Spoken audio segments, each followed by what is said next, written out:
Hello friends, welcome to my channel.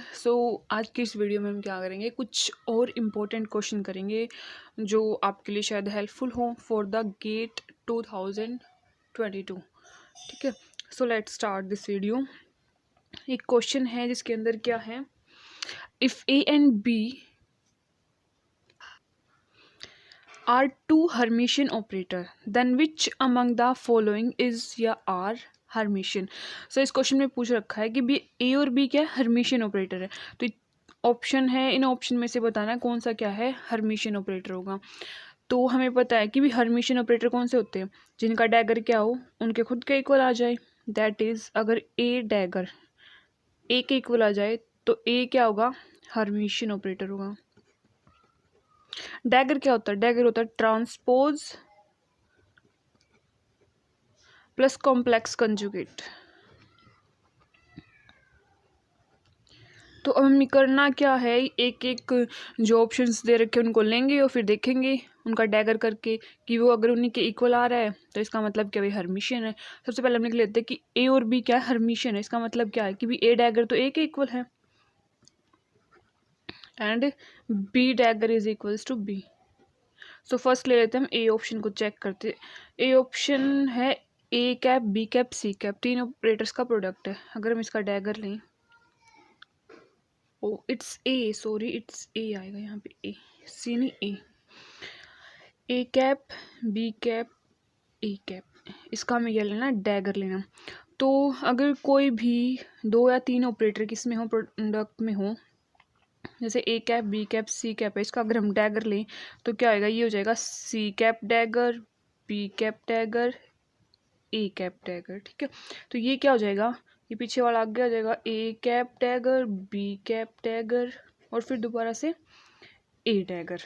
और हमें पता है ए डैगर किसके इक्वल है, ए के इक्वल। तो ये किसके इक्वल हो जाएगा, ए बी ए। तो इसका मतलब क्या है, जब हमने ए बी ए इसका डैगर लिया तो वापस हमें क्या मिल गया, ए बी ए मिल गया। It means this is Hermitian operator. ठीक है, सेकंड ऑप्शन क्या है, iota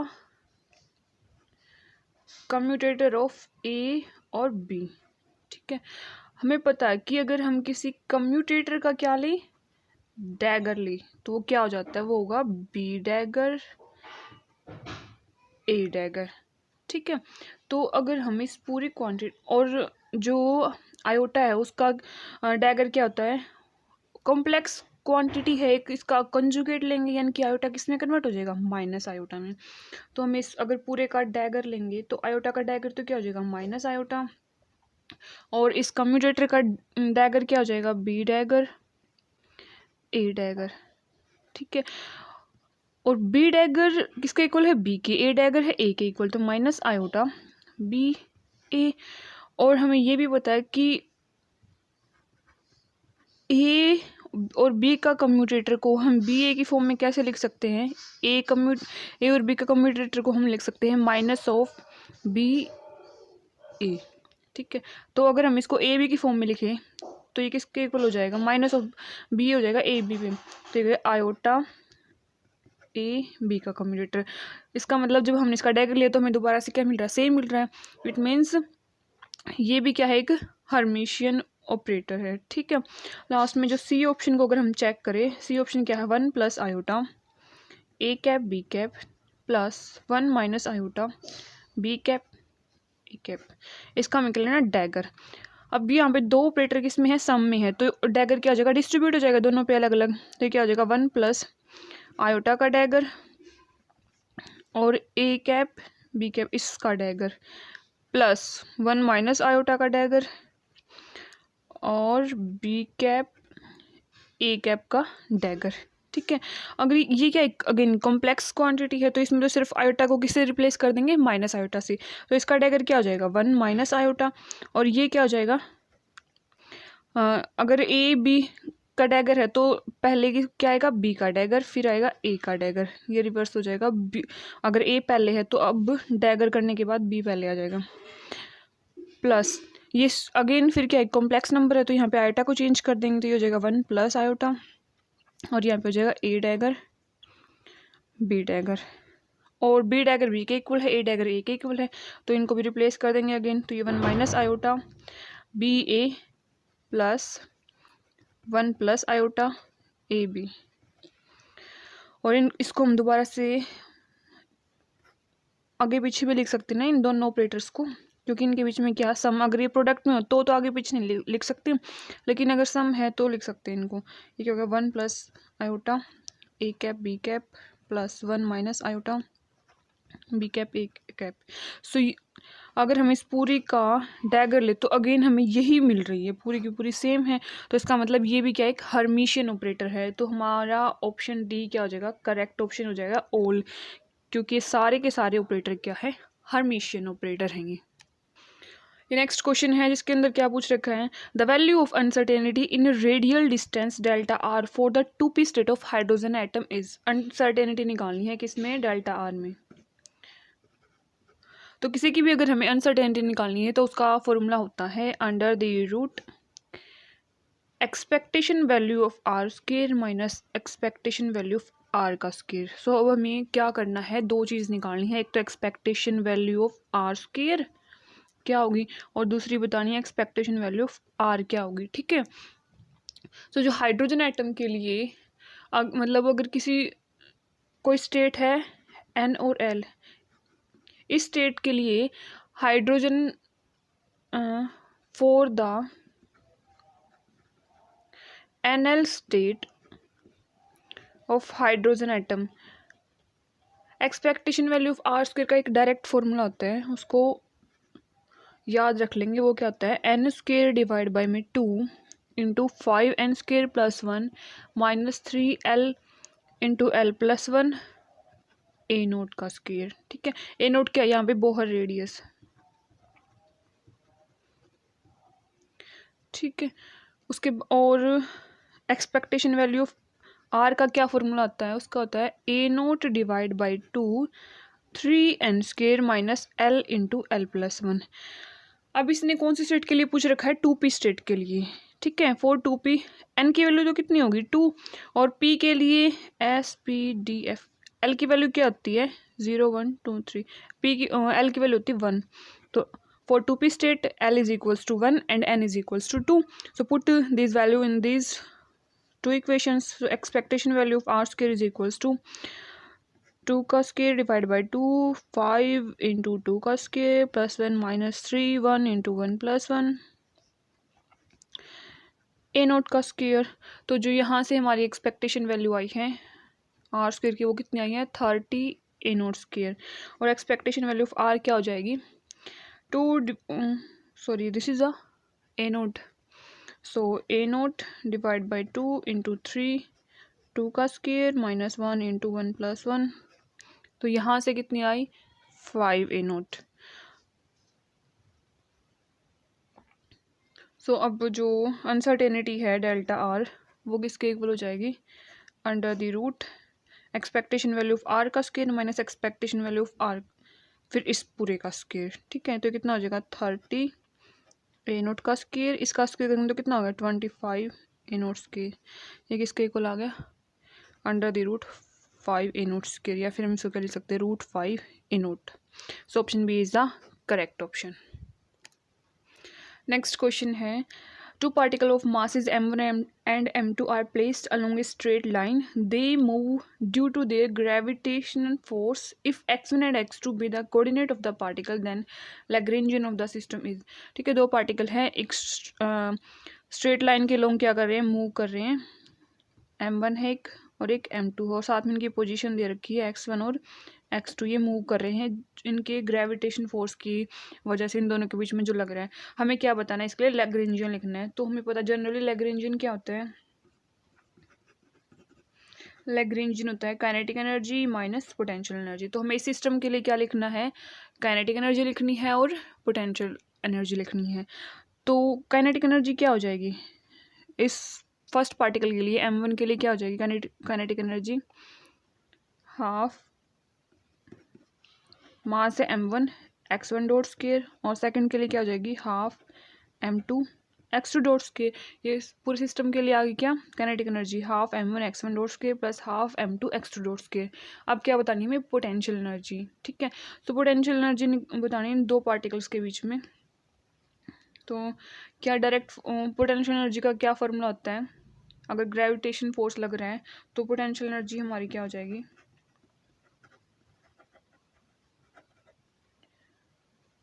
potential energy of the system is V equals to minus of G m1 m2 divided by my distance between these two particles, distance कितनी हो जाएगी x2 minus x1, ठीक है। सो Lagrangian क्या हो जाएगा, L is equals to T minus V, kinetic energy is half m1 x1 dots के plus half m2 x2 dots के माइनस पोटेंशियल एनर्जी, एक माइनस ऑलरेडी यहाँ पे प्रेजेंट है तो माइनस माइनस क्या हो जाएगा plus G m1 m2 divide by mod of x2 minus x1। So option C is the correct option. वैसे ना जनरली गेट में बेसिक्स क्वेश्चंस ही आते, इजी से क्वेश्चन जो सॉल्व हो जाते हैं इजली।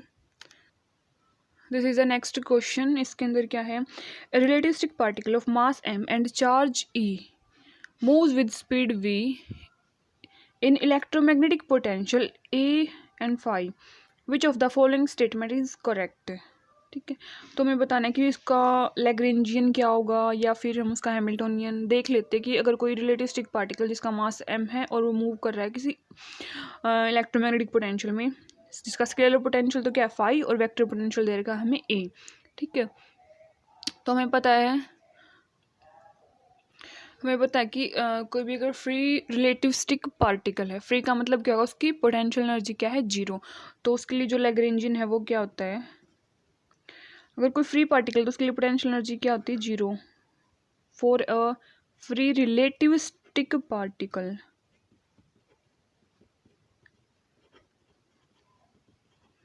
जो लैग्रेंजियन होता है वो होता है minus of M naught C square under the root 1 minus V square by C square, या फिर हम इसको क्या लिख सकते हैं minus M naught C square divide by gamma, और गामा क्या है यहाँ पे 1 by root 1 minus V square by C square, ठीक है। उसकी पोटेंशियल एनर्जी तो क्या होगी zero because this is a free particle. So हम बोल सकते हैं कि ये क्या है काइनेटिक एनर्जी है।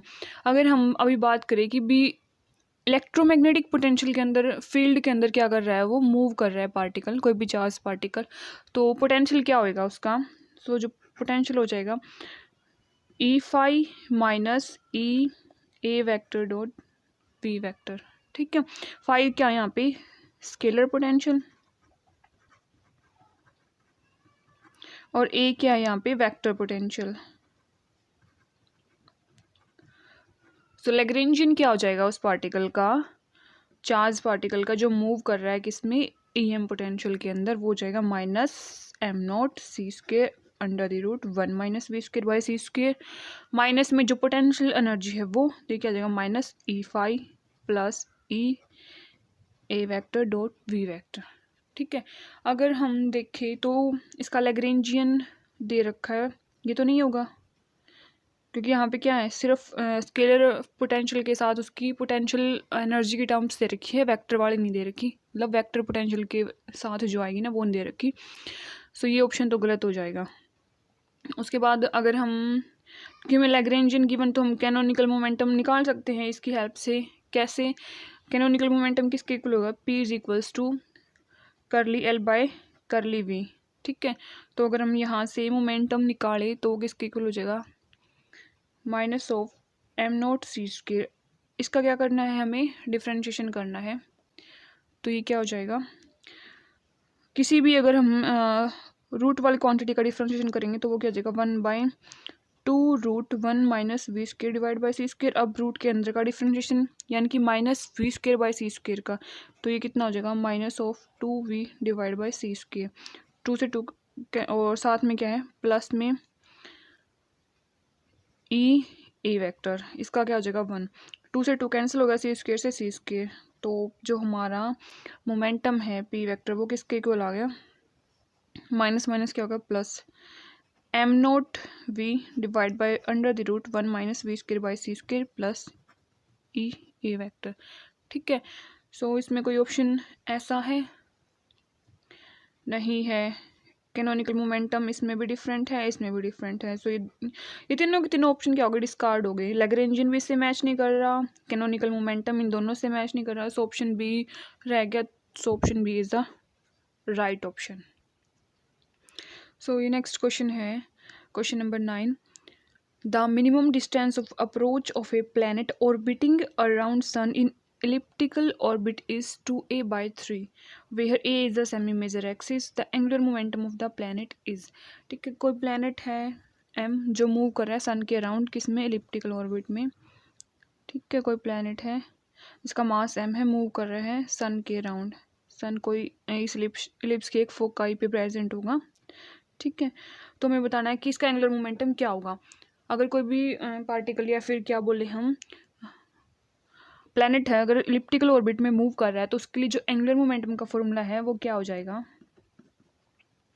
L is equals to mass of the planet under the root g mass of the sun divide by में b is the semi minor axis, this is b semi minor axis, this is a semi major axis into a।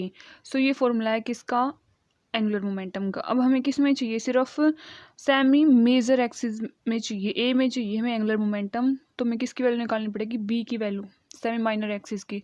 हमें क्या given है, minimum distance of approach given है, यानी कि are minimum given है। Are minimum का formula क्या होता है, आर मिनिमम होता है ए इंटू 1 माइनस इसेंट्रिसिटी ई। ठीक है, इसका मतलब क्या है, जो ये है a इंटू 1 माइनस ये किसके इक्वल हो जाएगा, 2a/3। यहाँ a से a कैंसिल हो गया। सो यहाँ से अगर हम इसेंट्रिसिटी की वैल्यू देखें तो इसेंट्रिसिटी कितनी आ गई, 1/3। जो सेमी माइनर एक्सिस होती है उसका क्या फार्मूला होता है, b is equals to a under the root 1 minus a square. So यहाँ से जो सेमी माइनर एक्सिस है in terms of semi major axis कितनी आ गई, इसके अंदर रख देंगे हम a under the root 1 minus 1/9। तो कितनी आ गई, रूट 8/9। और 8/9 को क्या लिख सकते हैं, 2√2 डिवाइड बाई 3a। सो अब हम इसमें जो एंगुलर मोमेंटम का फॉर्मूला है उसमें किसकी वैल्यू रख देंगे, सेमी माइनर एक्सिस की। तो एंगुलर मोमेंटम क्या हो जाएगा, m under the root g capital M divide by में 2√2a, और ये 3 क्या चला जाएगा ऊपर, और बाहर क्या है a। जब a स्क्वायर रूट के अंदर जाएगा तो स्क्वायर होके जाएगा, ये होगा m under the root 3g capital M divide by 2√2a। ये क्या हो जाएगा, a स्क्वायर, एक a से कैंसिल हो गया।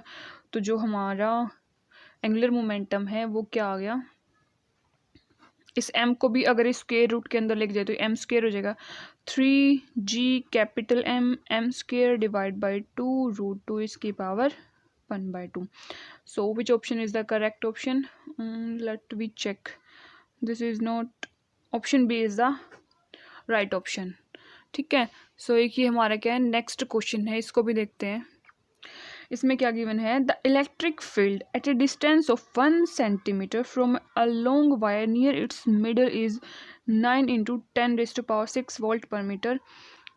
Charge density on the wire is, हमें क्या बताना है, चार्ज डेंसिटी बताना है किसी वायर पे, और उसकी वजह से किसी पॉइंट पे इलेक्ट्रिक फील्ड दे रखा है। वो पॉइंट कितने डिस्टेंस पे है, 1 सेंटीमीटर डिस्टेंस पे। ठीक है, हम क्या कर लेते हैं, लॉन्ग वायर कंसीडर कर लेते हैं। लॉन्ग का मतलब है बहुत बड़ी, यानी कि हम उसको इनफाइनाइट पे एज्यूम कर ही सकते हैं।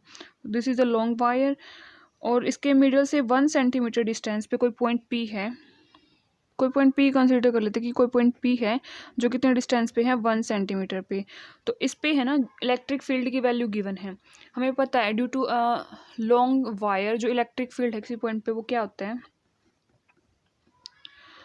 चार्ज डेंसिटी जो होगी ना वो लैम्डा डिवाइड बाय में 2πr epsilon naught r cap. ठीक है, तो अगर हम लैम्डा की वैल्यू देखें तो लैम्डा क्या आ जाएगा, सिर्फ मैग्नीट्यूड गिवन है हमें इलेक्ट्रिक फील्ड का। सो हम ये डायरेक्शन को वेक्टर को कंसीडर ना करके सिर्फ मैग्नीट्यूड ले लें इसका, तो क्या हो जाएगा 2π epsilon naught r।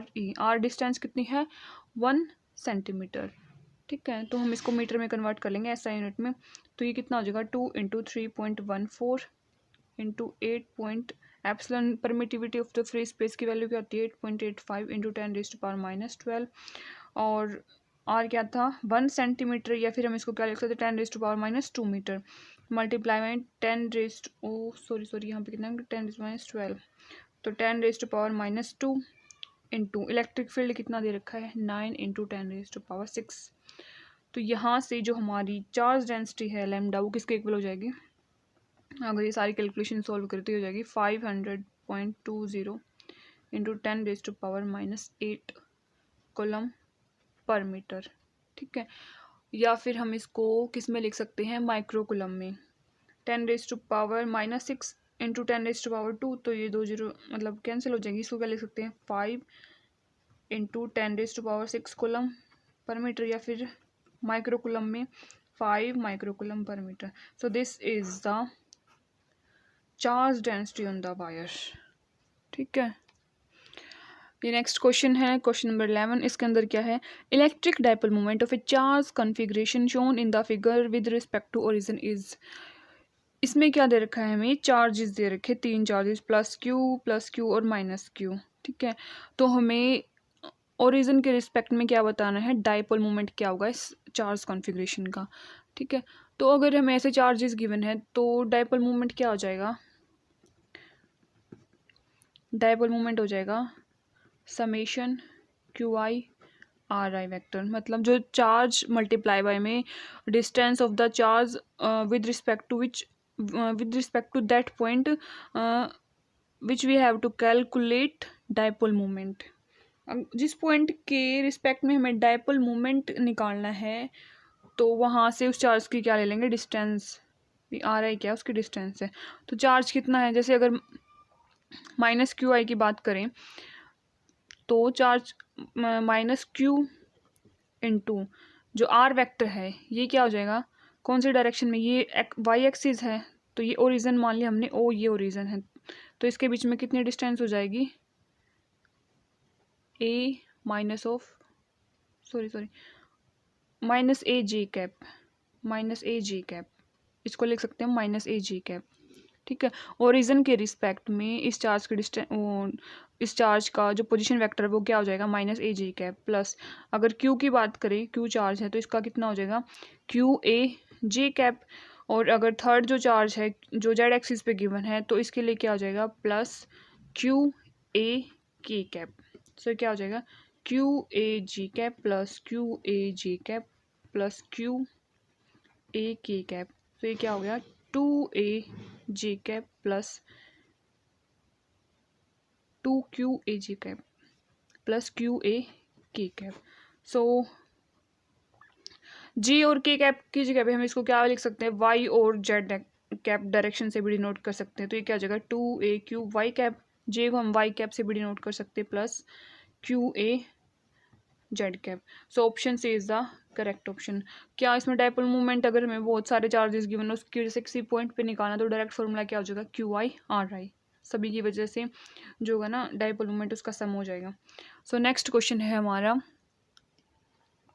Consider system of distinguishable particles with energy levels 0e 2e 3e 4e for a system with 2 particles and energy 2e the entropy of the system is।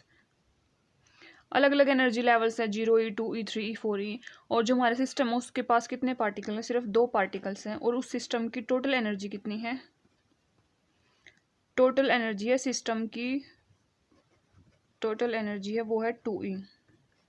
ठीक है, हमें क्या बताना है एंट्रोपी। एंट्रोपी का क्या formula होता है एंट्रोपी होती है S is equals to K B is a Boltzmann constant ln omega. ये क्या है नंबर ऑफ माइक्रोस्टेट्स। इसका मतलब क्या है कि कितने पॉसिबल डिस्ट्रीब्यूशंस हैं जिससे क्या हो जाए एनर्जी हमारी 2e आ जाए मतलब 2 पार्टिकल्स को हम कितने वे से डिस्ट्रीब्यूट कर सकते हैं जैसे टोटल एनर्जी सिस्टम की क्या रहे 2e रहे। अब कितने लेवल दे रखे हैं 0e 2e 3e 4e। ठीक है, वैसे ये 4e तक तो जाएगा ही नहीं क्योंकि टोटल एनर्जी ही सिस्टम की क्या है 2e है 2 ही पार्टिकल हैं। अगर एक पार्टिकल इस एनर्जी लेवल में है मान लेते कि 2 पार्टिकल है एक तो फर्स्ट और एक सेकेंड ए बी से रिप्रेजेंट कर देते। चलो उसको, एक पार्टिकल ए है, दूसरा पार्टिकल क्या है बी, डिस्टिंग्विशेबल पार्टिकल है ना ये। तो अगर ए पार्टिकल इसमें है 0 एनर्जी लेवल में, तो 2e एनर्जी होने के लिए जो सेकंड पार्टिकल है वो कौन सी में होना चाहिए, 2e वाले लेवल में। तो बी कहाँ पे होगा, 2e वाले लेवल में। अगर बी किस में है 0 वाले लेवल में, तो ए कहाँ पे होगा, 2e वाले लेवल में।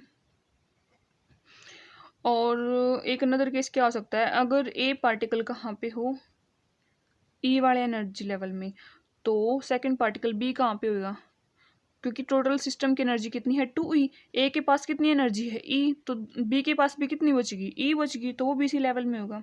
ठीक है, तो दोनों के दोनों कौन से लेवल में, उस लेवल में होंगे जिसकी एनर्जी कितनी होगी ई। तो कितने पॉसिबल डिस्ट्रीब्यूशन होगी 3, एक ये और एक ये। ठीक है, सो नंबर ऑफ माइक्रोस्टेट कितनी होगी हमारी 3। तो एंट्रोपी कितनी हो जाएगी के बी एल एन ओमेगा, यानी कि के बी एल एन 3। तो एल एन 3 की वैल्यू अगर हम इसमें रखें तो एंट्रोपी का कितनी हो जाएगी 1.09 के बी। सो इसने पूछा था इन यूनिट्स ऑफ के बी, तो हमारा आंसर कितना हो जाएगा 1.09। आई होप आपको ये क्वेश्चन समझ आए होंगे। अगर समझ आए तो प्लीज़ इस वीडियो को लाइक कर देना, चैनल को सब्सक्राइब कर देना। Thank you so much for watching.